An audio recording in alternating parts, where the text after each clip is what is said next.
യേശു മതി, ആ സ്നേഹം മതി, തൻ ക്രൂശു മതി എനിക്ക്.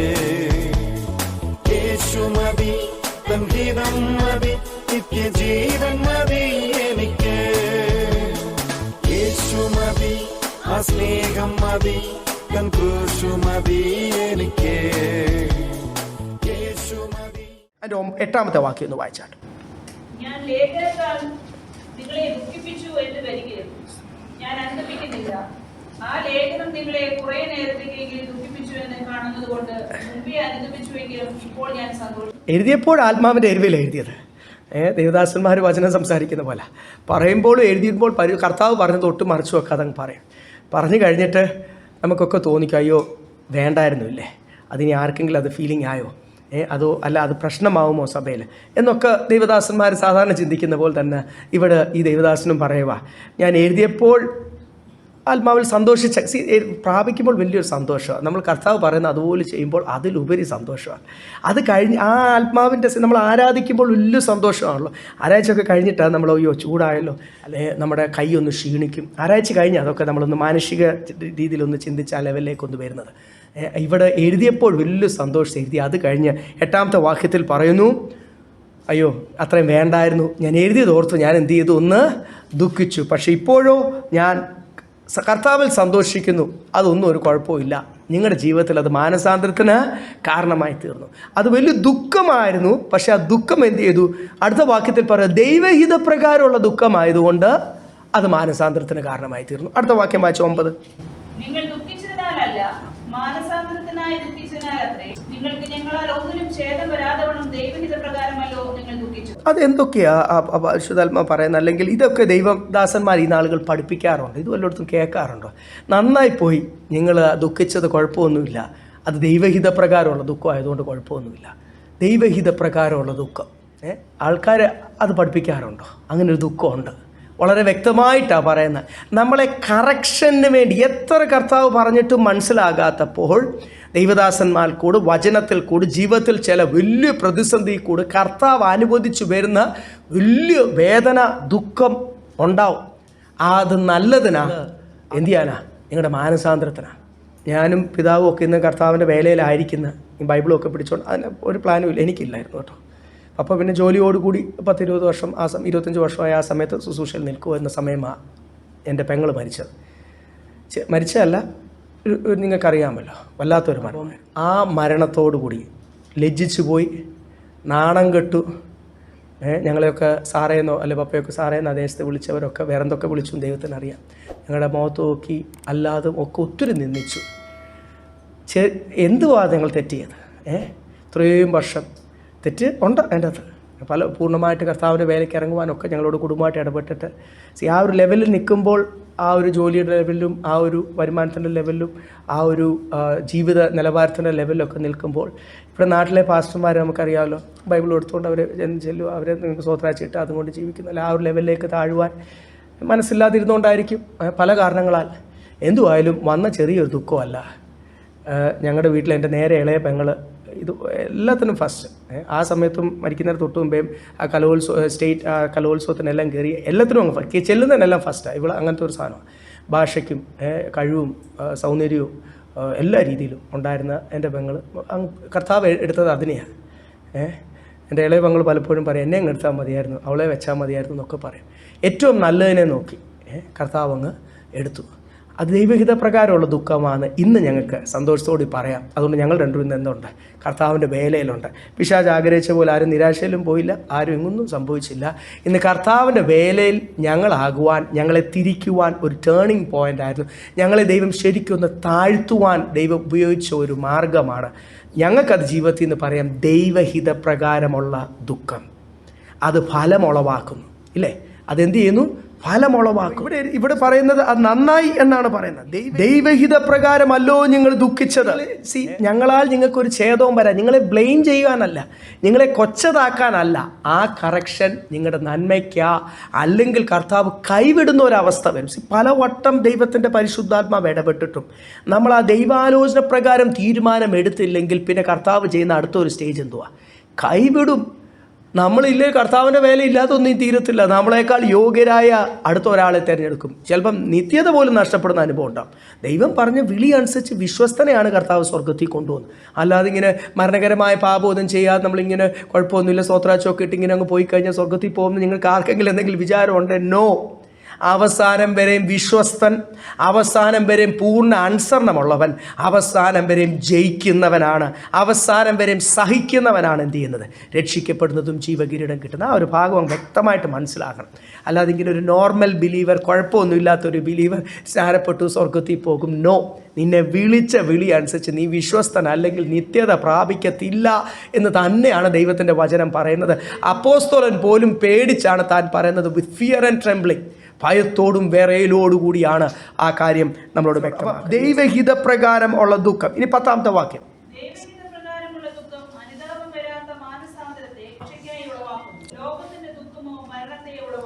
ദൈവഹിതപ്രകാരമുള്ള ദുഃഖം എന്ത് ചെയ്യുന്നു? അത് മാനസാന്തരം ഉളവാക്കുന്നു. ലോകത്തിൻ്റെ ദുഃഖം അതെന്ത് ചെയ്യുന്നു? മരണത്തെ ഉളവാക്കുന്നു. അപ്പം വളരെ വ്യക്തമാണ് ഇവിടെ 2 കാര്യമായി. ഇതൊന്ന് നിങ്ങളൊന്ന് ആഴത്തിലിരുന്ന് ഒന്ന് ചിന്തിച്ച് കഴിഞ്ഞാൽ നമുക്ക് മനസ്സിലാവും. നമ്മളായിട്ടുണ്ടാക്കുന്ന ദുഃഖം, നമ്മുടെ അനുസരണക്കേട് നിമിത്തം ഉണ്ടാകുന്ന ദുഃഖവും ദൈവഹിതപ്രകാരമുള്ള ദുഃഖവും ഒന്ന് രണ്ടായിട്ടൊന്ന് അനലൈസ് ചെയ്യണം. നമ്മുടെ അനുസരണക്കേട് പ്രകാരം ഉണ്ടാകുന്ന ദുഃഖം അത് മരണത്തെ ഉളവാക്കുന്നു. കാരണം എന്തുവാണെന്നറിയാം, അതോടൊരു നമ്മളങ്ങ് ഡൗൺ ആവും. പക്ഷെ ദൈവഹിതപ്രകാരമുള്ള ദുഃഖം, ഞാൻ നേരത്തെ പറഞ്ഞ പോലെ ഞങ്ങൾ ഡൗൺ ആകണമെന്ന എല്ലാവരും വിചാരിച്ചത്, പക്ഷെ അവിടെ ഒന്നും ഡൗൺ ആയില്ല. ഞങ്ങൾ ഒന്നുകൂടെ കർത്താവിൽ ശക്തരായി തീർന്നു, ഒന്നുകൂടെ ഭയങ്കര ഡെഡിക്കേഷനിൽ ഞങ്ങളായി തീരുവാനായി തീർന്നു. ദൈവഹിതപ്രകാരമുള്ള ദുഃഖം നമുക്ക് 2 ഓപ്ഷനാണ് ആ സമയത്തും ഉള്ളത്. ആ സമയത്തും ദൈവഹിതപ്രകാരമുള്ള ദുഃഖം വരുമ്പോഴും നമുക്ക് വേണേ എന്ത് ചെയ്യാം, നമുക്ക് റിബലാകാം. എന്തുകൊണ്ട് ദൈവം, ഞങ്ങൾക്കൊക്കെ ചെയ്യാറുണ്ട്, എന്തുകൊണ്ട് ദൈവം ഇങ്ങനെ ചെയ്തു? ഇനി ദൈവം ഇത്രയും വർഷം 73 തൊട്ട് കർത്താവിൻ്റെ വേല ചെയ്യുന്ന ഒരു ദൈവദാസനെ 94 ലാസ്റ്റിലാണ് സംഭവിച്ചത്. വേണേൽ പറയത്തില്ലേ, 20 വർഷത്തോളം അല്ലെങ്കിൽ 21 വർഷം കർത്താവിൻ്റെ വേല വിശ്വസ്തയോടി ജോലി വകവെക്കാതെ, കുടുംബം വകവെക്കാതെ അങ്ങനെ തന്നെയായിരുന്നു അന്നും ചെയ്തത്. അന്നും ദൈവത്തിന് വേണ്ടിയാണ് നിന്നത്. പക്ഷേ ദൈവം പറഞ്ഞ ലെവലിൽ അടുത്ത സ്റ്റേജിൽ ദൈവം വിളിച്ച വിളി അനുസരിച്ച് നമ്മൾ ഇടയ്ക്കിടയ്ക്ക് എന്ത് ചെയ്യും? സഹോദരിമാർ ഇടയ്ക്കിടയ്ക്ക് എന്ത് ചെയ്യും? കത്തി ഒന്നും മൂർച്ചയാക്കത്തില്ലേ? എനിക്ക് ഈ കത്തി മൂർച്ചയാക്കാത്ത അടുക്കളയും സഹോദരിമാരെയും അല്ലെങ്കിൽ വൃത്തിയായിട്ട് അത് ഭയങ്കര ദേഷ്യമാണ്. ചില വീട്ടിൽ ചെന്ന് എന്തെങ്കിലും ഒരു ഞാൻ ഹെൽപ്പ് ചെയ്യും. ഞാൻ പല വീട്ടിൽ നമ്മുടെ മീറ്റിങ്ങുകളൊക്കെ നടക്കുമ്പോൾ വേറെ വീട്ടിലൊക്കെ ചെന്ന് മീറ്റിങ്ങിന് വേണ്ടി മാത്രം, അവരുടെ വീട്ടിലെ മീൻ മുറിക്കും എന്നല്ല പറഞ്ഞത്, മീറ്റിങ്ങിന് വേണ്ടി വലിയ മീനുകളൊക്കെ ചിലർക്ക് ഇത് മുറിക്കാൻ അറിയത്തില്ല. മീറ്റിംഗ് മാസികവും ക്രമീകരിക്കും, മീറ്റിങ്ങിന് വേണ്ടി വർക്കും വലിയ മീനും വാങ്ങിച്ചുകൊണ്ട് വരുന്നിട്ട് മുറിക്കാൻ അറിയത്തില്ല. അതിന് ആൾക്കാരെ ഒന്നും വിളിക്കേണ്ട ആവശ്യമില്ല. അപ്പം നമ്മൾ മുറിച്ച് ചെയ്ത് കൊടുക്കും. അപ്പോൾ അങ്ങനെ ചെയ്യും. ചിലർ വീട്ടിൽ ചെന്നിട്ട് ഹെൽപ്പ് ചെയ്യാമെന്ന് പറഞ്ഞിട്ട് കത്തി വാങ്ങിച്ച് കഴിഞ്ഞാൽ ഇത് പഴം മുറിയാത്ത കത്തി നമ്മുടെ നാട്ടിൽ പറയുമല്ലോ, എന്ത് മെയിൻറ്റെയിൻ ചെയ്യത്തില്ലെന്നേ. ഇത് പിന്നെ വെച്ചേക്കും. ഇനി ആരെങ്കിലും ബാർബർ ഷോപ്പിൽ കത്രി മൂർച്ചയാക്കുന്ന അല്ലെങ്കിൽ ഇങ്ങനെ സൈക്കിളിങ്ങനെ വരച്ചുകൊണ്ട് നടക്കുന്നവർ വരാൻ വേണ്ടി വെച്ചേക്കും. അതിൻ്റെ ഒന്നും ആവശ്യമില്ല. ആദ്യം അടുക്കളയിൽ ജോലി ചെയ്യാൻ പഠിക്കുന്നതിന് മുമ്പേ കത്തി മൂർച്ചയാക്കാനും അടുക്കള വൃത്തിയായിട്ട് സൂക്ഷിക്കാനുമാണ് ആദ്യം പഠിക്കേണ്ടത്. ഒരു കാര്യം വീണാൽ അത് തുടയ്ക്കാനാണ് ആദ്യം പഠിക്കേണ്ടത്. കത്തി എന്ത് വേണം? മൂർച്ച വേണം. നമ്മൾ പറയല്ലോ, വണ്ടി ഒറ്റയടിക്ക് എടുത്താൽ എന്ത് ചെയ്യണം? സ്റ്റാർട്ടാകണം. അല്ല ഇതുകൊണ്ടൊക്കെ എന്നാ പ്രയോജനം? അതെല്ലാം മെയിൻറ്റെയിൻഡ് ആയിരിക്കണം. അതിനകത്ത് കയറി ഇരുന്ന് കഴിഞ്ഞാൽ അത് ഇറ്റ് ഷുഡ് ബി ഫങ്ഷനിങ്. അപ്പം അല്ലെങ്കിൽ പിന്നെ അതും കൊണ്ട് ഒരു കാര്യവുമില്ല. അപ്പോൾ കർത്താവ് ഇടയ്ക്കിടയ്ക്ക് നമ്മളെ ഒന്ന് മൂർച്ചയാക്കാത്ത ഈ മൂർച്ചയുള്ള കത്തി വെച്ച് തക്കാളിയൊക്കെ നമുക്ക് സ്ലൈസ് ചെയ്യാം. അല്ലാത്തതൊക്കെ വെച്ച് നമ്മൾ ഒത്തിരി ജോലി ചെയ്യാൻ പോയാൽ ചക്ക മുറിക്കുവാണെങ്കിൽ എന്തുവാണേലും നമ്മളെ മടുത്തു പോകുന്നേ. ഈ കത്തി കൊള്ളത്തില്ലെങ്കിൽ നമ്മൾ എന്ത് ചെയ്യും? ആ പണിയിൽ നമ്മൾ അരമണിക്കൂർ ചെയ്യേണ്ട പണി 1.5 മണിക്കൂറും എടുക്കും. നമ്മളങ്ങ് മടുത്തു പോകും ആ പണി. അതുകൊണ്ട് കർത്താവ് ഇടയ്ക്കിടയ്ക്ക് നമ്മളിത് മൂർച്ചയാക്കുന്നതാണ് ഈ ദൈവഹിത പ്രകാരമുള്ള.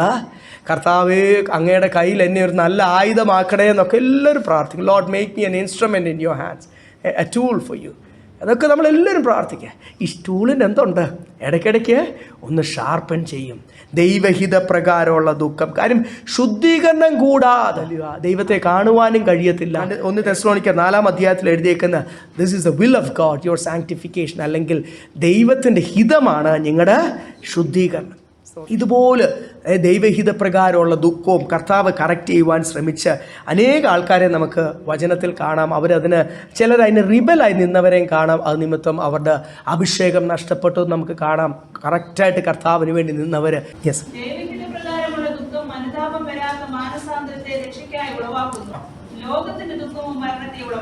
ലോകത്തിൻ്റെ ദുഃഖം ദൈവഹിത പ്രകാരമുള്ള ദുഃഖം. ദൈവഹിത പ്രകാരമുള്ള ദുഃഖം എന്ത് ചെയ്യുന്നു? മാനസാന്തരത്തെ ഉളവാക്കുന്നു. ലോകത്തിൻ്റെ ദുഃഖമോ മരണത്തെ ഒഴിവാക്കുന്നു. ഈ ലോകത്തിൻ്റെ വിഷയവും ചിന്തിച്ച് ഇങ്ങനെ അങ്ങിരിക്കുക. നമുക്കറിയാം ഈ വിത്ത് ഓരോരുത്തർക്കും നട്ട ആ ഉപമയിൽ പോലും ആ ഭാഗം നിങ്ങൾക്കെല്ലാം അറിയാവുന്നതാണെങ്കിലും അതെങ്ങനെയാണ് നമ്മളെ അങ്ങ് മരണത്തിലേക്ക് ഉളവാക്കുന്നത്. ഈ ദുഃഖം എല്ലാം കൂടെ അങ്ങോട്ട്, ഈ ലോകത്തിൻ്റെ ദുഃഖം എല്ലാം കൂടി വന്നിട്ട് നമ്മളെ അങ്ങ് ചോക്ക് ചെയ്യുമെന്ന് എഴുതിയിരിക്കുന്നത്. മർക്കോസിൻ്റെ സുവിശേഷം മാർക്ക് ചാപ്റ്റർ 4:19, 4-ാമത്തെ അധ്യായം 19-ാമത്തെ വാക്യം. വചനം കേൾക്കുന്നുണ്ട്. എല്ലാ ബൈബിൾ ക്ലാസ്സും അറ്റൻഡ് ചെയ്യും. ബാക്കി പോരാത്തതിന് വേറെ കുറേ ബൈബിൾ ക്ലാസ് കൂടെ അങ്ങ് അറ്റൻഡ് ചെയ്യും. അതിപ്പോഴത്തെ ആൾക്കാരുടെ ഒരു ശൈലിയാണ്. എന്നിട്ട് ഇതെല്ലാം കഴിഞ്ഞിട്ട്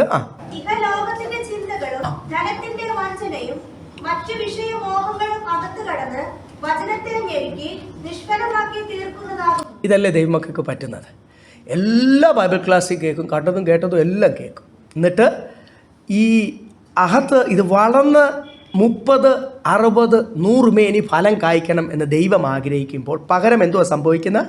വചനത്തിൽ പറയുന്ന പോലെ, ഇപ്പോൾ ഈ വാക്യത്തിൽ പറഞ്ഞ പോലെ, ഇഹലോകത്തിൻ്റെ ചിന്ത, the CARES of this world, tension, നാളെ എന്തായിത്തീരും, നാളെ എന്തയ്യോ ആ കാര്യം എന്തായിത്തീരും. പിന്നെ ഒന്ന് ഈ ചിന്തകൾ, അതിൻ്റെ ഭാരം, അതിൻ്റെ ട്രബിൾ. രണ്ടാമത് ഇവിടെ എഴുതിയേക്കുന്ന മോഹം ഇല്ലേ, ധനത്തിൻ്റെ വഞ്ചന, റിച്ചസ് ഓഫ് ദിസ് വേൾഡ്. എനിക്ക് കൂടുതൽ പണക്കാരനാക്കണം. എവിടെയാണ് പണം ഉണ്ടാക്കാൻ പറ്റുന്നത്? ഏത് രാജ്യത്തിൽ, ഏത് ബിസിനസ് ചെയ്താൽ, ഏത് ജോലി ചെയ്താൽ എനിക്ക് കൂടുതൽ പണം. പിള്ളേരെ പഠിപ്പിക്കും. നിങ്ങളൊക്കെ എന്ത് ചെയ്യണം? കണ്ടില്ല, അവർ കണ്ടില്ല, അവിടെ ഇത്രയും ശമ്പളം കിട്ടി, ഇവിടെ കണ്ടില്ലേ. അപ്പോൾ ഈ പണക്കാരനാകണം. എന്നിട്ട് അടുത്തത് ധനത്തിൻ്റെ അതിന് ധനത്തിൻ്റെ ആഗ്രഹം, അഭിലാഷ എന്ന് പറയുന്നത് പരിശുദ്ധാത്മാവ് എന്തുവാ പറയുന്നത്? വഞ്ചന. അവസാനം നിനക്ക് അതും കിട്ടത്തില്ല, നിത്യതയും കിട്ടത്തില്ല. നിന്നെ വിളിച്ചത് നിത്യത ഫോക്കസ് ചെയ്യാനാ. നിന്റെ ഹൃദയം മാറിപ്പോയാൽ അവസാനം നിനക്ക് ഈ ലോകത്തിലും ആസ്വദിക്കാൻ പറ്റത്തില്ല. അത് വിളിയുള്ളവരുടെ പ്രത്യേകതയാണ്. അല്ലാത്തവർക്ക് പറ്റും. വിളിയില്ലാത്തവർക്ക് ഒരു കുഴപ്പമില്ല, അവർക്ക് ആസ്വദിക്കാം. വിളിയുള്ളവൻ്റെ പ്രത്യേകത നിനക്ക് ലോകവും ശരിക്കും സന്തോഷിക്കാൻ പറ്റത്തില്ല, നിത്യത നഷ്ടപ്പെടുകയും ചെയ്യും. യെസ്, ധനത്തിൻ്റെ വഞ്ചനയും മറ്റ് വീണ്ടും മോഹങ്ങൾ. അങ്ങനെ ആയിത്തീരണം, ഇങ്ങനെ ആയിത്തീരണം, ഇത് അവരെ പോലെ ഇവരെ പോലെ. ഇത് എൻ്റെ ജീവിതത്തിൽ ഒന്നായിരിക്കും, നിങ്ങളുടെ ജീവിതത്തിൽ ഒന്നായിരിക്കും. മനുഷ്യനായതുകൊണ്ട് എനിക്കും വരും, നിങ്ങൾക്കും വരും. മനുഷ്യനെല്ലാം മോഹങ്ങളകത്തോട്ട് വരും. മണ്ണാണെങ്കിൽ കാട് മുളയ്ക്കും. മണ്ണാണെങ്കിൽ എന്ത് ചെയ്യും? എത്ര കളനാശിനി ഇട്ടാലും, എത്ര ബ്രഷ് കട്ടർ വെച്ചിട്ട് അതൊക്കെയാണ് ഇപ്പോഴത്തെ ടൂൾസ്. പണ്ട് കൂന്താലിയും ഇതൊക്കെയായിരുന്നു. ഇപ്പോൾ ഒന്നീ സ്പ്രേ അടിക്കും, അല്ലെങ്കിൽ മെഷീൻ അടിക്കും. ഇത് രണ്ടും കൂടെ ചെയ്താലും മഴ വരണ്ട, മഞ്ഞടിച്ചാൽ മതി, എന്ത് ചെയ്യും? കാട് മുളയ്ക്കും. അപ്പം നമ്മൾ എന്ത് ചെയ്യണം? നമ്മുടെ മുറ്റം വൃത്തിയായിട്ട് സൂക്ഷിക്കണമെങ്കിൽ ഓരോ രീതിയുണ്ട്. നമ്മളതിന് ഓരോന്ന് മുളച്ച് വരുന്ന മോഹത്തെ എന്ത് ചെയ്യണം? ഞുള്ളിയെടുത്ത് കളയണം. അതെൻ്റെ ഭാര്യ എൻ്റെ മോഹം ഞുള്ളി കളയത്തില്ല, മക്കൾ കളയത്തില്ല. സഭക്കാർക്ക് അറിയാൻ പറ്റുമോ എൻ്റെ ഹൃദയത്തിൽ എന്തോ മോഹം? എൻ്റെ ഹൃദയത്തിൽ ഉയർന്നു വരുന്ന മോഹം, ഞാൻ ദൈവസന്നിധിയിൽ പ്രാർത്ഥിക്കാനിരിക്കുമ്പോൾ ദൈവത്തിൻ്റെ പരിശുദ്ധാത്മാവ് ബൈബിൾ പറയുന്ന പോലെ നിൻ്റെ കണ്ണിൻ്റെ മുമ്പിൽ ഞാൻ അതിനെ നിരത്തി വെക്കും.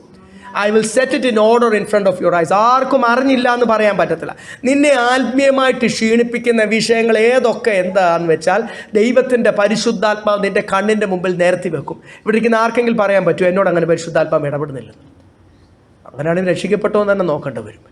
രക്ഷിക്കപ്പെട്ടതാണെങ്കിൽ ഉള്ളിൽ ആത്മാവുണ്ട്. അല്ല, ആത്മാവ് ഉള്ളിൽ വസിക്കാൻ പറ്റാത്ത രീതിയിലാണോ ജീവിക്കുന്നത്? അല്ലല്ലോ. രക്ഷിക്കപ്പെട്ടത് ഉള്ളിൽ പരിശുദ്ധാത്മാ അഭിഷേകം. അന്യഭാഷയിൽ ആരാധിക്കണം എന്നൊന്നുമില്ല. അതിൻ്റെ നിറവും അതിൻ്റെ അടയാളവും ഒക്കെയാണ്. അല്ലാതെ തന്നെ നമ്മുടെ ഉള്ളിൽ എന്തുണ്ട്? പരിശുദ്ധാത്മാവ് വസിക്കുന്നുണ്ട്. അതിൻ്റെ പൂർണ്ണതയിൽ വരുമ്പോഴാണ് നമ്മൾ എന്ത് ചെയ്യുന്നത്? സ്വർഗീയ ഭാഷയിൽ ആരാധിക്കുന്നത്. അപ്പം നമ്മുടെ ഉള്ളിൽ പരിശുദ്ധാത്മാവ് വസിക്കുന്നുണ്ട്. ഇവിടെ എഴുതിയിരിക്കുന്ന I will set it in front of your eyes എന്നാണ് യഹോവയായ ദൈവം പറഞ്ഞത്. നിൻ്റെ കണ്ണിൻ്റെ മുമ്പിൽ ഞാൻ നിരത്തി വെക്കും. അപ്പം ദൈവം ഓരോ കുറവുകൾ നിരത്തി വെക്കുമ്പോൾ ദൈവമക്കളെ ഒന്ന് വേണ്ട പോലെ ആരാധിക്കാൻ പറ്റുന്നില്ലെങ്കിൽ അതിൻ്റെ നമ്മുടെ കുറവാണ്. ആദ്യം മനസ്സിലാക്കണം. ഇവിടെ എഴുതിയിട്ടില്ല നമ്മളെ ഈ ഞെരിക്കുന്ന അവസ്ഥ. ചോക്ക് എന്ന് പറഞ്ഞാൽ എന്തുവാ? എൻ്റെ കഴുത്തിങ്ങനെ കുറച്ച് നേരം പിടിച്ചുകൊണ്ടിരുന്ന് കഴിഞ്ഞാൽ എന്ത് ചെയ്യും? ഇപ്പം തന്നെ ശബ്ദം മാറി, കണ്ടില്ലേ? കുറച്ചുകൂടെ ആഞ്ഞ് പിടിച്ചാൽ മോഹമൊക്കെ ചുമക്കുന്ന കാണാം. കുറച്ചുകൂടെ ആഞ്ഞ് ഒരു 5 മിനിറ്റ് പിടിച്ചുകൊണ്ടിരുന്നാൽ ശ്വാസം നിലഞ്ഞു പോകും, ഇല്ലേ? ശ്വാസം നിന്ന് പോകും. അപ്പം ഇതാണ് ചോക്ക്. ഇങ്ങനെ ഓരോരോ ആഗ്രഹം കൂടുമ്പോൾ എന്തുവാ സംഭവിക്കുന്നത്? കൂടുതൽ പിടി മുറുകുക. സാത്താൻ്റെ പിടി നിൻ്റെ മേൽ മുറുകുക. ഓരോ ആഗ്രഹങ്ങൾ, അത്യാഗ്രഹങ്ങൾ, ഇതൊന്ന് പിടി വിടണം. എന്നിട്ട് നമ്മൾ കേട്ട വചനപ്രകാരം എന്ത് ചെയ്യണം? 30, 60 ഇരട്ടി ഫലം കായ്ക്കാൻ പറ്റുന്നില്ല, പിന്നെ 100 ഇരട്ടി, ഇല്ലേ? ഇരട്ടി ഫലം ഒന്ന് കായ്ച്ചായിരുന്നെങ്കിൽ, ഇത് ഈ കൊച്ചിയിലുള്ള ദൈവമക്കളൊക്കെ ഒന്ന് ഇരട്ടി ഫലം കായ്ച്ചായിരുന്നെങ്കിൽ എത്ര ഇവിടുത്തെ അന്യാരാധന ശക്തിയൊക്കെ വിട്ടുപോയനെ, ഇവിടുത്തെ പാപശക്തിയൊക്കെ വിട്ടുപോയനെ. ഇരട്ടി ഫലം കായ്ക്കാൻ പറ്റുന്നില്ല. കർത്താവ് പ്രതീക്ഷിക്കുന്നത് 100 ടൈംസ്. ആദ്യം 30, പിന്നെ 60, അപ്പോൾ ഇതൊക്കെയാണ് നമ്മൾ ഈ ദിവസങ്ങൾ ഉപവസിച്ചും പ്രാർത്ഥിച്ചും ദൈവമേ കേൾക്കുന്ന വചനമൊക്കെ എത്ര ഡീപ്പായിട്ടാണ് പ്രബോധനങ്ങളാലും ബൈബിൾ ക്ലാസ്സുകളാലും ഒക്കെ നിങ്ങൾക്ക് ലഭിക്കുന്നില്ല. എത്ര ഡീപ്പായിട്ടാണ് ഒന്ന് ഫലം കായ്ക്കുവാൻ കർത്താവെ സഹായിക്കണം. ലോകത്തിൻ്റെ ചിന്ത ഇല്ലേ? യെസ്, ലൂക്കോസിൻ്റെ സുവിശേഷം 10-ാം അധ്യായം അതിൻ്റെ 41-42 ഒന്ന് വായിച്ച്.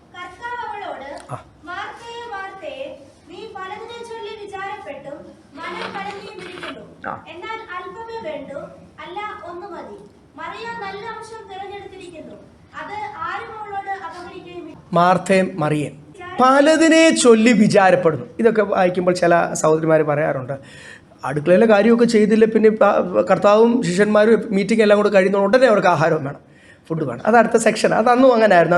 അന്നും ദൈവമക്കൾ അങ്ങനെ ആയിരുന്നു. അപ്പോസ്തല പ്രവൃത്തിയിൽ നമ്മൾ കാണുന്നു, യേശുവിൻ്റെ കാലത്ത് നമ്മൾ കാണും. അപ്പം മാർത്തയും മറിയൊക്കെ അടുക്കളയുടെ കാര്യം ഒന്നും ചിന്തിച്ചില്ലെങ്കിൽ പിന്നെ ഫുഡ് എങ്ങനെ റെഡിയാകുന്നത്? അതല്ല, അടുക്കളയുടെ കാര്യം അത് ചിന്തിച്ച് മീറ്റിംഗ് ആണ്, നേരത്തെ എഴുന്നേറ്റ് നേരത്തെ ചെയ്ത് ആ കാര്യങ്ങളൊക്കെ അത് ജോലി ചെയ്യേണ്ട സമയത്ത് ജോലി ചെയ്യണം. കർത്താവിൻ്റെ സന്ധിയിൽ സന്തോഷിക്കേണ്ട സമയത്ത് എന്ത് ചെയ്യണം? കർത്താവിൻ്റെ സന്ധിയിൽ മറ്റുള്ള വിചാരങ്ങളെല്ലാം മാറ്റി ഇരുന്ന് ദൈവസന്ധിയിൽ പൂർണ്ണമായിട്ട് സമർപ്പിച്ച് സന്തോഷിക്കണം.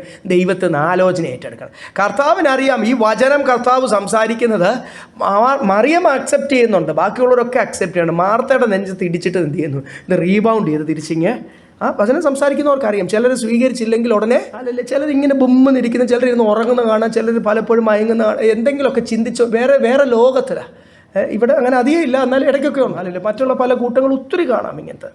അപ്പം അതിൻ്റെ കാരണം എന്തോ ഇഹലോക ചിന്തകളാണ് ഈ അകത്ത്. ഇത് കഴിഞ്ഞിട്ട് വേണം പല കാര്യങ്ങൾ, ഇതൊന്ന് കഴിഞ്ഞ് കിട്ടിയിട്ട് വേണം പല കാര്യങ്ങൾ. കർത്താവിൻ്റെ സന്ധിയിൽ എന്തിനാ പിന്നെ വന്നിരിക്കുന്നത്? കർത്താവിനെ ഒന്ന് പ്രീതിപ്പെടുത്താനോ? കർത്താവ് അങ്ങനെ പ്രീതിപ്പെടുത്തുന്നത്.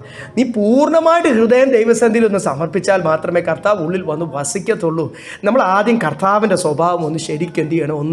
ഒന്ന് മനസ്സിലാകണം ദൈവമക്കളെ. ഹല്ലേലൂയ. ഞാൻ പറഞ്ഞില്ലേ, കർത്താവിൻ്റെ സന്നിധിയിൽ ആരാധനയായിക്കോട്ടെ, വചനമായിക്കോട്ടെ, സാക്ഷ്യങ്ങളായിക്കോട്ടെ, പ്രബോധനങ്ങളായിക്കോട്ടെ, ഇനി കൊച്ചു പിള്ളേർ വചനം പറയുന്ന സമയമായിക്കോട്ടെ, ദൈവത്തിൻ്റെ സന്നിധിയാണ്. പ്രാർത്ഥിച്ച് തുടങ്ങിയാൽ ഒന്ന് സന്തോഷിച്ചുകൊണ്ടിരിക്കുവാൻ കഴിയുന്നില്ലെങ്കിൽ അത് നമ്മുടെ ജീവിതത്തിലെ കുറവാണെന്നുള്ളതിന് മറ്റു വേറെ ഒരു സംശയവും എന്തുവാ കുറവ്?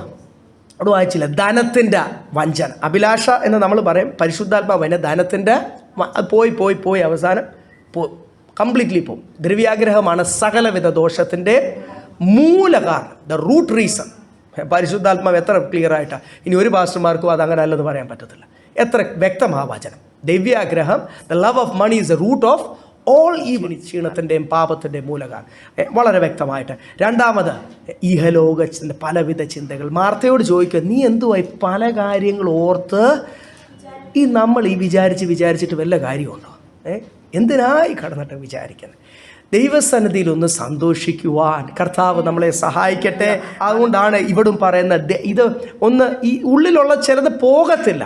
എത്ര മായ്ച്ച് കളഞ്ഞാൽ ഉള്ളിലുള്ള ചില ചിന്തകളും ആഗ്രഹങ്ങളും ചില വിചാരങ്ങളും ചില ചിന്തകൾ പോകത്തില്ല. അപ്പോൾ കർത്താവ് എന്തു ചെയ്യും? ഈ കീടൻ പോകാതിരിക്കുമ്പോൾ നമ്മൾ സ്ട്രോങ് വിഷം അടിക്കും. അല്ലെങ്കിൽ എന്തെങ്കിലും ഒരു സാധനത്തിൻ്റെ മേലിരിക്കുന്ന ഒരു കറ പോകാതിരിക്കുമ്പോൾ നമ്മളതിനെ ചൂളയിൽ വെക്കും, ചൂട് കൂട്ടും, ഉരുക്കും. നമ്മളതൊക്കെ ചെയ്യത്തില്ലേ? അതിൻ്റെ മേലുള്ള ആ സാധനം പോകാൻ വേണ്ടി നമ്മളൊന്ന് ചൂട് കൂട്ടുമ്പോൾ മെറ്റൽ അവിടെ ഇരിക്കും, അതിൻ്റെ മേളിലുള്ള പ്ലാസ്റ്റിക്കോ എന്തോന്ന് വെച്ചാൽ പിടിച്ചിരിക്കുന്ന റബ്ബറോ എന്തോന്ന് വെച്ചാൽ അത് ഉരുകി പോക്കോളും. കർത്താവ് നമ്മുടെ ജീവിതത്തിലൊന്ന് ചൂടെത്തിയും കൂട്ടും. അപ്പം നിൻ്റെ വിചാരവും പൊക്കോളും, ചിന്തയും പൊക്കോളും, ധനാഭിലാഷയും പൊക്കോളും. ലോകത്തിൽ വലിയവനാകുവാനുള്ള ആഗ്രഹം ഇവിടെ ആയതുകൊണ്ട് എനിക്ക് പറയാൻ പറ്റുന്നത് കേട്ടോ. വേറെ വല്ലയിടത്തുവാണെങ്കിൽ കല്ലേറും എന്തെങ്കിലുമൊക്കെ കിട്ടുന്ന വലിച്ചെറിയും. ഇവിടെ എന്തായാലും കൃപയാൽ സന്തോഷത്തോടെ നിങ്ങളൊക്കെ നമ്മളെ ഒരേ കാഴ്ചപ്പാടിൽ കർത്താവ് വിളിച്ചിരിക്കുന്നു. ഇടയ്ക്കൊക്കെ നമ്മുടെ ശരീരം മാറിപ്പോവെങ്കിലും ദൈവസന്ധിയിലായിരിക്കുമ്പോൾ നമ്മൾ എന്ത് ചെയ്യും? ടൈപ്പ് റൈറ്റർ കൊണ്ടുവരുന്ന പോലെ തിരിച്ചൊന്ന് വലിച്ച് ഒന്ന് യഥാസ്ഥാനപ്പെടുന്നു. നിരപ്പിൻ്റെ വചനം, യഥാസ്ഥാനത്തിൻ്റെ വചനം അല്ലാതെ പരിശുദ്ധാത്മാവിന് നമ്മളോട് ഒന്നും സംസാരിക്കാനില്ല. ദൈവസഭ വല്ലാതെ ലോകത്തിലേക്ക് ഇറങ്ങിപ്പോകുന്ന ഒരു കാലഘട്ടത്തിൽ ഒന്ന് കൃപയോടുകൂടി പ്രമാണത്തിലൊന്ന് നിന്ന് കഴിഞ്ഞാൽ ദൈവത്തിന് എത്ര സന്തോഷമാണ്. നമുക്ക് വേണ്ടി വില കൊടുത്തതാ ദൈവമക്കളെ. അവസാനത്തെ തുള്ളി രക്തം കൊടുത്ത് നമ്മളെ വില കൊടുത്ത് വാങ്ങിച്ചതാ. എന്തിനാ?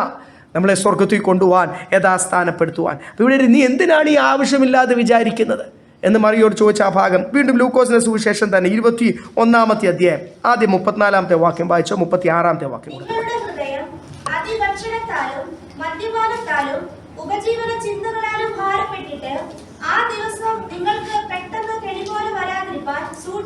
ഈ ഭാരം എന്തൊക്കെയാ? മദ്യപാനത്തിന് തുല്യമായിട്ടാണ് പറഞ്ഞിരിക്കുന്നത്. ഒന്ന് അധിക ഭക്ഷണം, ഇങ്ങനെല്ലാം കൂടെ നിറഞ്ഞിരുന്ന് നേമ്പൊക്കെ വിട്ട് ഇങ്ങനെ കൂടെ നിറഞ്ഞിരിക്കുന്ന എല്ലാം, എനിക്ക് ഒരു കുറവുമില്ല, എല്ലാം എനിക്കുണ്ട്. ഒന്ന് അത് ആ ഒരു അനുഭവം എന്തു ചെയ്യും? ഈ അമിത ഭക്ഷണവും എല്ലാം അധികമായിട്ടുള്ള ഒരു അനുഭവം നമ്മൾ എന്തു ചെയ്യും? വചനത്തിൽ വളരുവാൻ അനുവദിക്കത്തില്ല. രണ്ടാമത്തെ കാര്യം ഇവിടെ എന്ത് എഴുതിയിരിക്കുന്നത്? മദ്യപാനം, പിന്നെ ഇതിൻ്റെ ഒപ്പം വരുന്ന കാര്യമാണ് ഉപജീവൻ. നാളെ എന്തായിത്തീരും, നാളെ എന്തായിത്തീരും എന്നുള്ള ചിന്ത. ഇതെല്ലാം നമ്മളെ ആത്മീയമായിട്ട് ക്ഷീണിപ്പിക്കുന്നതാ. എന്നിട്ട് ആ ദിവസം ഏതാ?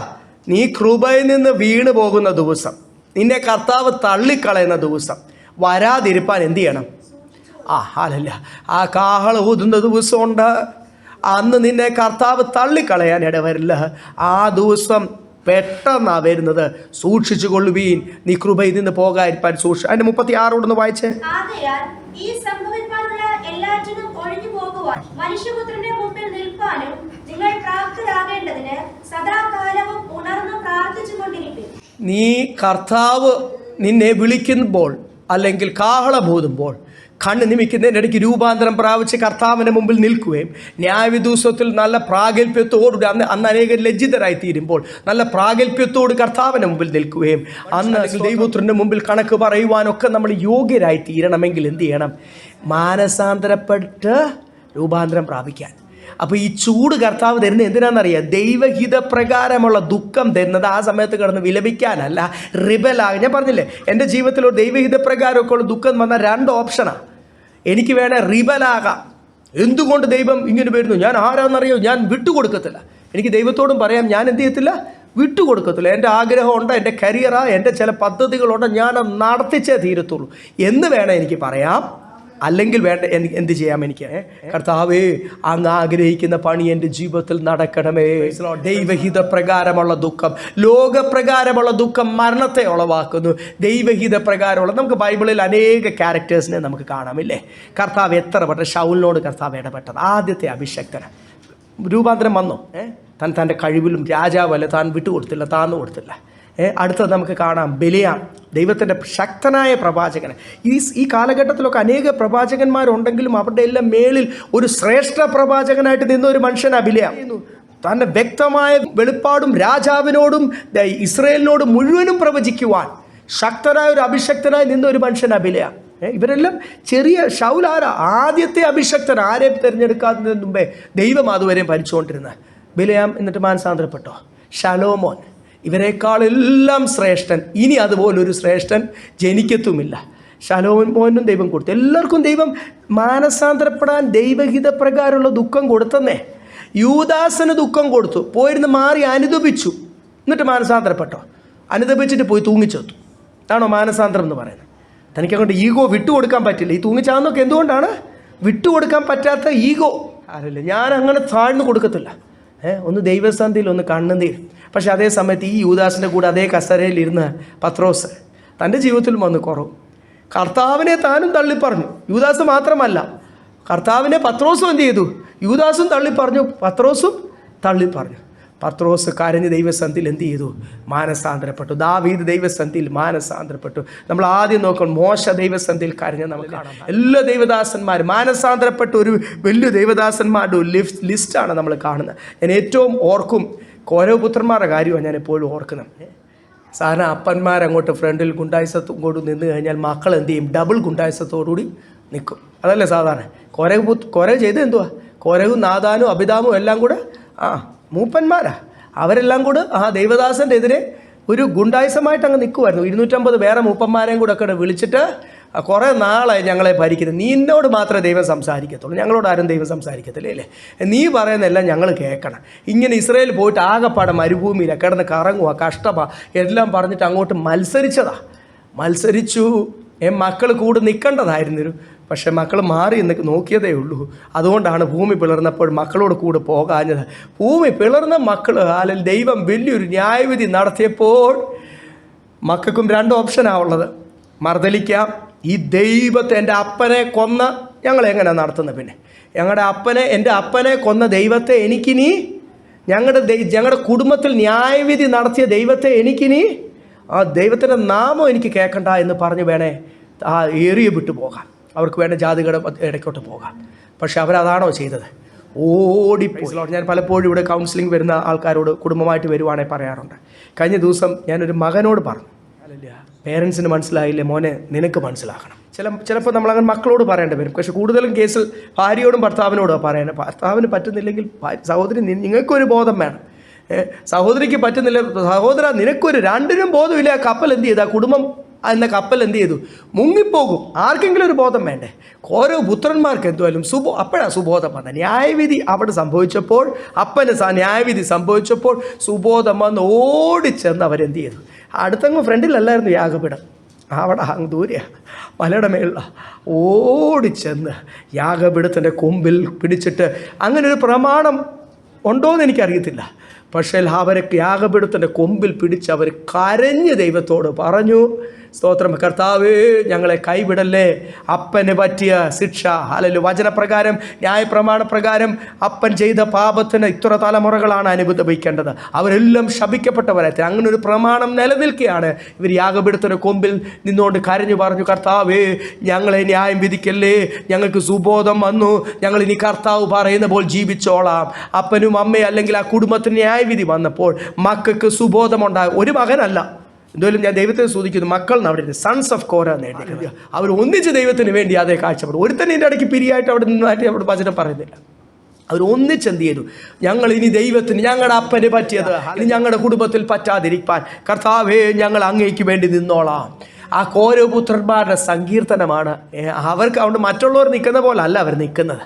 ഇത് ദൈവം തന്ന ജീവനാണ്. ഇത് ദൈവത്തിന് വേണ്ടി നിൽക്കും. പഴയ നിയമ പ്രമാണം അനുസരിച്ചല്ല ഇവരെ കൊല്ലണം, ഇവരെ കൊന്നുകളയും, ഇവർ ശപിക്കപ്പെട്ടവരായി തീരും, ഇവരെ പാളയത്തിന് പുറത്താക്കും, കല്ലെറിഞ്ഞ് കൊന്നുകളയും. ആ ന്യായവിധിയിൽ നിന്ന് എൻ്റെ ദൈവം വിടുവിച്ച്, നമ്മളെയൊക്കെ ദൈവം വിടുവിച്ച് ഇതുപോലുള്ള ന്യായവിധിയിൽ നിന്നാണ്. നമുക്ക് പലപ്പോഴും കർത്താവിനോട് ആ നന്ദി തിരിച്ചില്ല എന്ന് മാത്രമേ ഉള്ളൂ. സ്തോത്രം. ഞാൻ പറഞ്ഞല്ലോ, ദൈവഹിത പ്രകാരമുള്ള ദുഃഖം. സങ്കീർത്തനക്കാരനൊക്കെ പറയുന്ന ഒരു ഭാഗം നിങ്ങൾക്ക് അറിയാമല്ലോ, സങ്കീർത്തനം 51 10 വാക്യം, സാംസ് 51:10.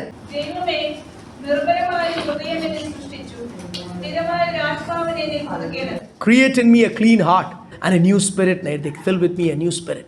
ഇവിടെ എഴുതിയിരിക്കുന്നത് ഒരു പുതിയ ഹൃദയവും ഒരു പുതിയ ആത്മാവും ദൈവമേ നീ എനിക്ക് തരണം. ഏസ്കേലും ദൈവസന്ധിയിൽ കരഞ്ഞു, കർത്താവേ ഒരു പുതിയ ഹൃദയം, കല്ലായ ഹൃദയം മാറ്റിയിട്ട് എന്ത് ചെയ്യണം? ദൈവത്തോട് നമുക്ക് എപ്പോഴെങ്കിലും ദൈവം നമ്മുടെ ജീവിതത്തിൽ ദൈവഹിത പ്രകാരമുള്ള ദുഃഖം അനുവദിക്കുമ്പോൾ നമ്മൾ ദൈവത്തോട് മർദ്ദലിക്കുന്ന ഒരു അനുഭവം ഉണ്ടായാൽ നമ്മൾ കർത്താവിനോട് പ്രാർത്ഥിക്കും, കർത്താവേ ഒരു പുതിയ ഹൃദയവും ഒരു പുതിയ ആത്മാവും തരണമേ. പെട്ടെന്ന് അതിൻ്റെ 11ാമത്തെ വാക്യം.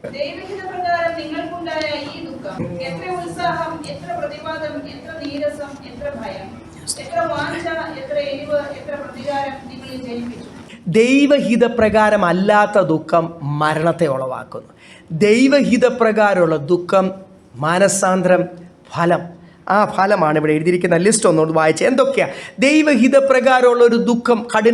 കഠിന ശോധനയിൽ കൂടെ ഒരാൾ കടന്നു പോകുമ്പോൾ ഒരിക്കലും ആ വ്യക്തി വീണ് പോകത്തില്ല. അത് ദൈവത്താൽ സംഭവിച്ച. ഇവിടെ എഴുതിയിരിക്കുന്നത് എന്തൊക്കെയാണ് ഫലം കഴിക്കുന്നത്? എത്ര ഉത്സാഹം. ദൈവഹിത പ്രകാരമുള്ള ദുഃഖം വരുമ്പോൾ ഇനി എനിക്ക് ലോകത്തിലെ വിഷയത്തിനല്ല ഉത്സാഹം. എന്തിനാ ഉത്സാഹം? ദൈവിക കാര്യം. അത് ഉണ്ടാകണം, മാറ്റം ഉണ്ടാകാനാണ് ദൈവഹിത പ്രകാരമുള്ള ദുഃഖം. എത്ര ദൈവത്തോട് എത്ര ഉത്സാഹം, പിന്നെ എത്ര പ്രതിവാദം, എത്ര നീരസം. ഈ നീരസവും വിഷമവും ഒക്കെ ആരോടാ? പിശാചിനോട്. ഈ പ്രശ്നം, നീരസവും ഒക്കെ എന്നെ ക്ഷീണിപ്പിച്ചത് ഏത് ശക്തിയാ? ഈ ദുഷ്ട പൈശാചിക ശക്തിയാ, പിശാചിനോട് നീരസം.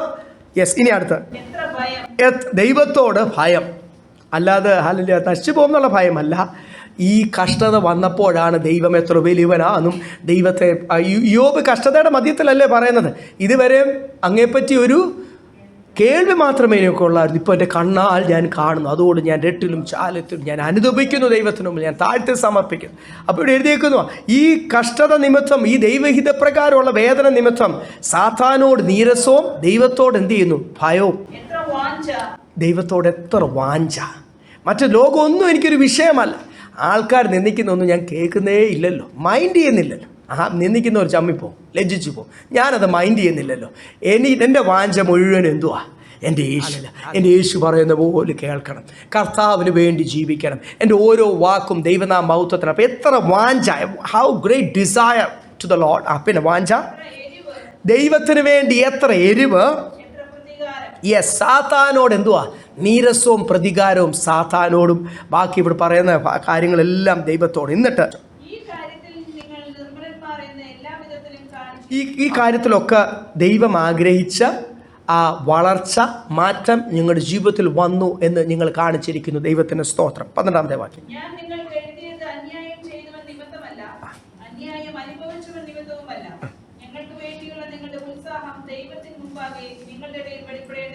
ഈ മനുഷ്യൻ്റെ കാര്യം ഇടയ്ക്കിടയ്ക്ക് പൗലോസ് എടുത്ത് പറയുന്നുണ്ട്. ഏത് മനുഷ്യനാ? 1 കൊരിന്ത്യർ 5-ാം അധ്യായത്തിൽ സ്വന്തം അപ്പൻ്റെ ഭാര്യയെ വെച്ചുകൊണ്ടിരുന്നവനും, ഞാൻ പറഞ്ഞല്ലോ സഭയിലെ ഒരു ബിഗ് ഷോട്ടാ, പല കാര്യങ്ങളും സ്പോൺസർ ചെയ്തായിരിക്കും. അയാളെ ആർക്കും ഔട്ട് അടിക്കാനും പറ്റത്തില്ല. പാസ്റ്ററിന് പറ്റിയില്ല, കമ്മിറ്റി മൂപ്പന്മാർക്ക് പറ്റിയില്ല. അതുകൊണ്ട് ഈ പാപി അകത്ത് ഈ പാപത്തോട് കൂടി തന്നെ നിലനിർത്തും. ഈ പാപം നിലനിൽക്കുമ്പോൾ ഈ പാപത്തിൻ്റെ ആത്മാവ് സഭയിൽ കിടന്ന് വ്യാപരിക്കും. അല്പം പുളിപ്പ് പിണ്ടത്തെ മുഴുവൻ. പൗലോസ് അത് ഏതൊക്കെ രീതിയിലാണ് അത് എഴുതിയെന്നറിയാം. എഴുതിയ സഭയെ മനസ്സിലാക്കിയിട്ട് പറഞ്ഞു, ആ മനുഷ്യനെ എന്ത് ചെയ്യണം? ആദ്യം നിങ്ങൾ സംസാരിക്കുക, മാനസാന്തരപ്പെട്ടില്ല, എന്ത് ചെയ്യണം? പുറത്താക്കുക. അവൻ പുറത്തായാലും ഇനി സഭയിൽ പരിശുദ്ധാത്മാവ് വരത്തുള്ളൂ. എന്നിട്ടേ ദൈവസാന്നിധ്യം ഇവിടെ കാണത്തുള്ളൂ. ഒരു കാലത്ത് ഒരു കൃപാവരത്തിനും കുറവില്ലാത്ത സഭ എന്തുകൊണ്ട് ഇങ്ങനെ പണത്തിൽ വർദ്ധിച്ചു, ആൾക്കാരിൽ വർദ്ധിച്ചു, സഭ വലുതായി, സഭ കെട്ടായി, ആത്മീയ ശൂന്യത, കാഴ്ചപ്പാട് മാറി, പിന്നെ അവർ പഴയ ജാതികളല്ലേ കൊരിന്ത്യർ, ആ ജാതികളിലേക്കുള്ള അനുഭവത്തിലേക്ക് പോയി. അപ്പം ഞാൻ നിങ്ങൾക്ക് ഇതൊക്കെ സ്ട്രിക്റ്റായിട്ട് 1 കൊരിന്ത്യർ എഴുതിയത് ആ മനുഷ്യൻ നിമിത്തമല്ല, നിങ്ങൾ നിമിത്തമല്ല. നിങ്ങൾക്ക് ബാക്കി മനസ്സിലായോ? എന്തെങ്കിലും ഒരു കാര്യത്തിന് വചനത്തിൽ കൂടി സംസാരിച്ചാൽ, കഴിഞ്ഞ നാളും പലപ്പോഴൊക്കെ സാധാരണ തെറ്റിദ്ധാരണകളുണ്ടാകും. പണ്ടൊരു കാര്യം ഉണ്ടായില്ല, അതുകൊണ്ടായിരിക്കും പാസ്റ്റർ ഇങ്ങനെ വചനത്തിൽ കൂടി പറഞ്ഞു. ഈ പണ്ടുണ്ടായ കാര്യം അനുസരിച്ച് വചനത്തിൽ കൂടി പറയാൻ തുടങ്ങിയ പാസ്റ്റർ അതിനാൾ ശുശ്രൂഷിക്കത്തില്ല. പരിശുദ്ധാത്മാവ് അതിനാൾ അങ്ങനെ അറിഞ്ഞുകൊണ്ട് ആരെങ്കിലും കുത്താൻ അല്ലെങ്കിൽ വിളച്ചിൽ ദൈവസന്ധിയിൽ കാണിക്കാൻ ശ്രമിച്ചാൽ അതിനാൾ ആ പാസ്റ്റർ ശുശ്രൂഷിക്കത്തില്ല. അപ്പം ഞാൻ പറഞ്ഞില്ലേ, പിശാച് നമുക്ക് 2 രീതിയിലാണ്. ഒന്ന്, ആ വചനം നല്ല രീതിയിൽ എടുത്തു കഴിഞ്ഞാൽ കർത്താവ് എന്നോട് സംസാരിച്ചു, കർത്താവേ ആ വചനത്തിന് മുമ്പിൽ ഞാൻ തീരുമാനം എടുത്തു എന്ന് പറഞ്ഞ് ദൈവസന്ധിയിൽ സമർപ്പിക്കാം. അല്ലെങ്കിൽ ദൈവദാസൻ എന്നെ അറിഞ്ഞുകൊണ്ട് എന്തോ പറഞ്ഞതാ. അവിടെ വളരെ വ്യക്തമായിട്ട് എഴുതിക്കും, ആ മനുഷ്യനെ നിങ്ങൾ വെച്ചുകൊണ്ടിരുന്നത് കൊണ്ടല്ല ഞാൻ പറഞ്ഞത്, ആ മനുഷ്യനെ വെച്ചുകൊണ്ടിരുന്നുകൊണ്ട് സഭയ്ക്ക് ക്ഷീണം നിങ്ങളത് അനുഭവിച്ചു, ഇത് നിമിത്തവുമല്ല ഞാൻ പറഞ്ഞത്. ആ മനുഷ്യൻ ഇന്നത്തെ വിഷയമല്ല. അത് 5-ാം അധ്യായത്തിൻ്റെ അകത്ത് ഒരു കുറച്ച് വാക്യങ്ങളകത്ത് പറഞ്ഞു തീർന്നു. ബാക്കി അത് കഴിഞ്ഞ് കുടുംബജീവിതം, തിരുവത്താഴം, ഏതൊക്കെ ഏരിയകളാണ് പൗലോസ് ടച്ച് ചെയ്ത് പോയത്. ആത്മീയ ക്ഷീണം നമുക്ക് വരുത്തുവാൻ വിഗ്രഹാർപ്പിതം കഴിക്കുന്ന വിഷയം തൊട്ട്. അതുകൊണ്ട് 1 കൊരിന്ത്യർ ആ ലേഖനം ഇത്രയും അധ്യായം എഴുതിയത് നിങ്ങളെ ഞാൻ വഴക്ക് പറഞ്ഞത് ആ മനുഷ്യൻ നിമിത്തമൊന്നും അല്ല, ആ ഒരു കാര്യമല്ല, അത് ജസ്റ്റ് കറക്ഷൻ്റെ ഒരു ഭാഗം മാത്രം എന്ന് വ്യക്തമായിട്ട് പറയും. കാര്യം ഞാൻ പറഞ്ഞു, ഇവരുടെ മനസ്സിൽ അത് ഏറ്റെടുക്കണമല്ലോ. ഏറ്റെടുക്കാൻ തടസ്സമായിട്ട് സാത്താൻ വെച്ച ഒരു കാര്യം, അത് നിമിത്തം ആ പൗലോസിന് ആകപ്പാട് നീരസം ഈ സഭയോട്. അത് നിമിത്തം കണ്ടതും പിടിച്ചതും ഒക്കെ പിന്നെ എന്തുവാ ചിലർ പറയുമല്ലോ, ഒരു കാര്യം മനസ്സിലിരിപ്പുണ്ട്. അപ്പോൾ ചില പേരൻസിന് അതുകൊണ്ട് മനസ്സിലിരുത്തി കഴിഞ്ഞാൽ പിന്നെ തിരിച്ചും മറിച്ചും കാണുന്നതിനെല്ലാം കാണിക്കും. കാര്യം നേരത്തെ ചെയ്ത ഒരു കാര്യം അപ്പൻ്റെയോ അമ്മയുടെയോ മനസ്സിലിരിപ്പുണ്ട്. മാനുഷിക സ്വഭാവമാണ്. പക്ഷെ അതല്ല ഇവിടെ സംഭവിച്ചത്. ഇവിടെ എല്ലാ ഏരിയയിലും ഒരു കറക്ഷൻ വരണം. ആ കറക്ഷൻ വരണം എന്ന കൊരിന്തിൽ സഭയുണ്ടായത് ആദ്യം എങ്ങനെയാണെന്ന് വചനത്തിൽ എഴുതിയിട്ടുണ്ട്. അത് എൻ്റെയും കൂടി ഒരു ഉത്തരവാദിത്തമാണ്. ഈ ദേശത്തെ സഭ സാത്താൻ കെട്ടി കളയുവാൻ. ഇവിടെ ഒരു തിരി കെട്ടില്ലെങ്കിൽ പിന്നെ എന്നാ? നിങ്ങളൊന്ന് പറ. പഴയ മണ്ണെണ്ണ വിളക്ക് കത്തിക്കുന്ന ചോർക്കും ഒക്കെ അറിയാം. ഇത് പൊഹഞ്ഞ് നിന്നാൽ എന്ത് വൃത്തികേടായില്ലേ? പൊഹഞ്ഞ് അങ്ങ് നിൽക്കുക, കത്തുന്നുമില്ല. ഇത് അവസാനം ഒരു വല്ലാത്ത മണം ഉണ്ടാക്കും. ഇനി വലിയ വണ്ണമുള്ള മെഴുകുതിരിയാണ് ഈ പൊഹഞ്ഞിരിക്കുന്നത്. പരിശുദ്ധാത്മാവിൻ്റെ തീ സഭയിൽ എന്ത് ചെയ്യണം? കത്തണം. ദഹിക്കേണ്ടതൊക്കെ ദഹിക്കണം. വിട്ടുപോകേണ്ട ദുഷ്ടശക്തി പോകണം. ഈ സഭയ്ക്കെതിരെ എപ്പോഴും ഭയങ്കര പോരാട്ടമുണ്ട്. എന്തു പോരാട്ടമാണെന്നറിയോ? ഈ അന്യാരാധനയുടെ ശക്തിയും ആൾക്കാർ അറിഞ്ഞുകൊണ്ടൊക്കെ ഈ ദേശത്തിലെ സഭ നിൽക്കുന്നതുകൊണ്ടാണ് അവരുടെ അന്യാരാധന പലപ്പോഴും അവരെത്ര നേർച്ച കാഴ്ചകൾ ഇട്ടാലും ഫലം വരത്തില്ല. അതുകൊണ്ട് ഈ ദേശത്തെ സഭ ഇല്ലാതാകണം എന്നുള്ളൊരു പോര് എപ്പോഴും ശക്തമായിട്ടുണ്ട്. അത് ഇന്ന് വരെ നിങ്ങൾ അതിനുവേണ്ടി പ്രാർത്ഥിച്ചിട്ടുണ്ടോ? കർത്താവേ, ഞങ്ങളെ തന്നെ ദേശത്ത് നിർത്താതിരിക്കാൻ, എന്ന് വെച്ചാൽ നിങ്ങൾ ഓരോരുത്തരുടെ കുടുംബമായിട്ടും ഈ ദേശം നിങ്ങളുണ്ടല്ലോ, അല്ലേ സഭയുള്ളൂ. ഈ സഭയെ ഇല്ലാതാക്കുവാനും വളരെ ശക്തമായ കൃപയിൽ നിൽക്കുന്ന, വചനത്തിന് വേണ്ടി നിൽക്കുന്ന. അപ്പം അല്ലേ അവിടെ എല്ലാം നമ്മൾ എന്ത് ചെയ്യണം? കൊരിന്ത്യർ സഭയോടും പറയുമ്പോൾ നിങ്ങളെ അല്ലേ എന്ത് ചെയ്യും? സാത്താൻ ഈ ദേശത്ത് ഇല്ലാതാക്കും. നിങ്ങളെ പഴയ അനുഭവത്തിൽ വിഗ്രഹാരാധികളായ അല്ലെങ്കിൽ നിങ്ങൾ ജീവിച്ച ജാതികളുടെ അനുഭവത്തിലാക്കും. അങ്ങനെ വരാതിരിപ്പാൻ നിങ്ങളോടുള്ള ഒരു ആത്മാർത്ഥതയാണ്. എന്നിട്ട് 14-ാമത്തെ വാക്യം.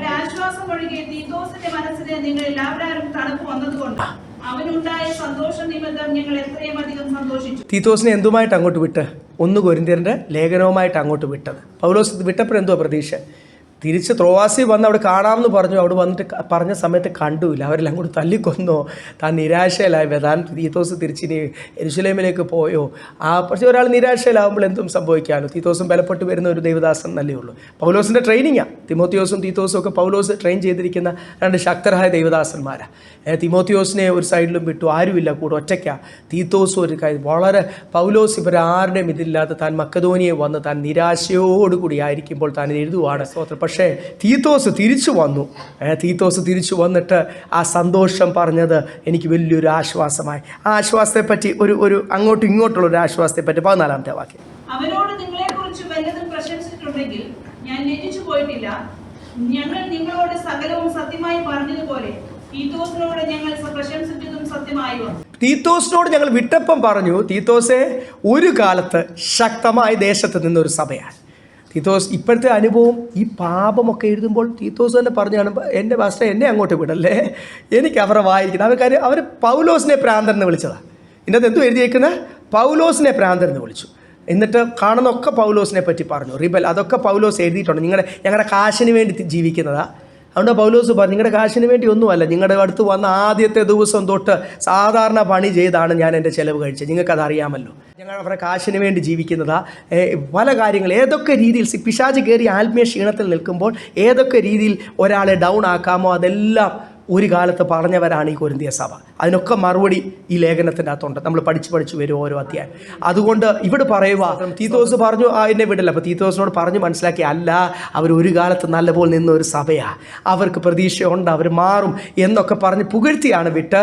അവിടെ ചെന്നപ്പോൾ ആ പറഞ്ഞതുപോലെ തന്നെ നിങ്ങൾ നല്ല കൃപയോടുകൂടി മാനസാന്തരപ്പെട്ട് രൂപാന്തരപ്പെട്ട്.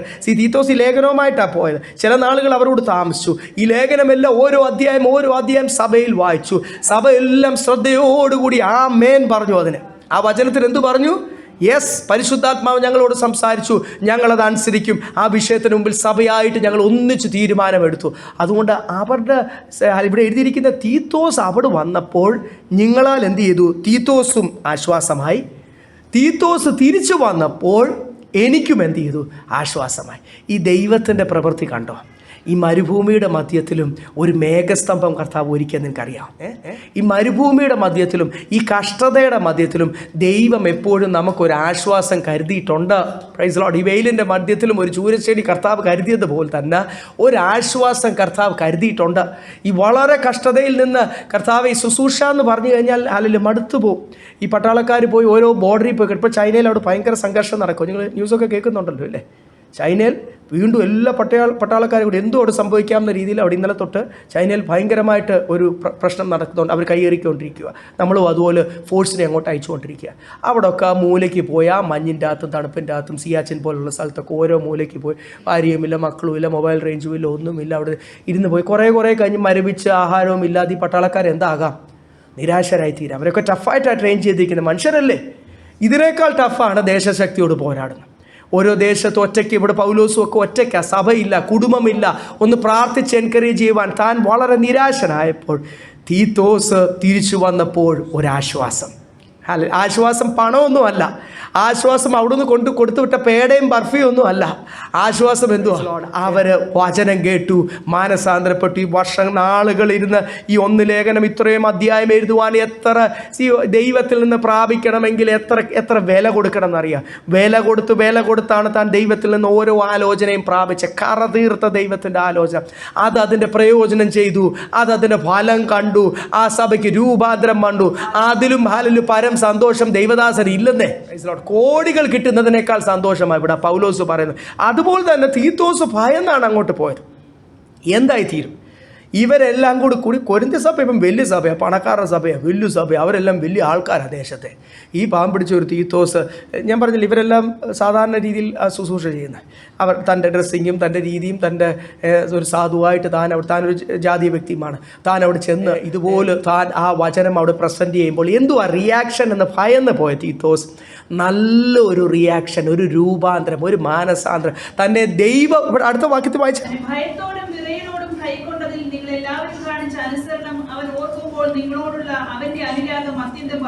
ഇവിടെ ദൈവഭയം ഉണ്ടായി. കൊരിന്ത്യ സഭയ്ക്ക് എന്തുണ്ടായി? ദൈവഭയം ഉണ്ടായി. അതാ വന്ന മാറ്റം. വചനം കേട്ടപ്പോൾ അവർ ദൈവത്തെ ഓർത്തു, ദൈവത്തെ ഭയന്നു. ഇസ്രായേൽ മക്കൾ ചെയ്ത പോലെ കഠിന ഹൃദയമായിട്ട് അടികൊണ്ടില്ല.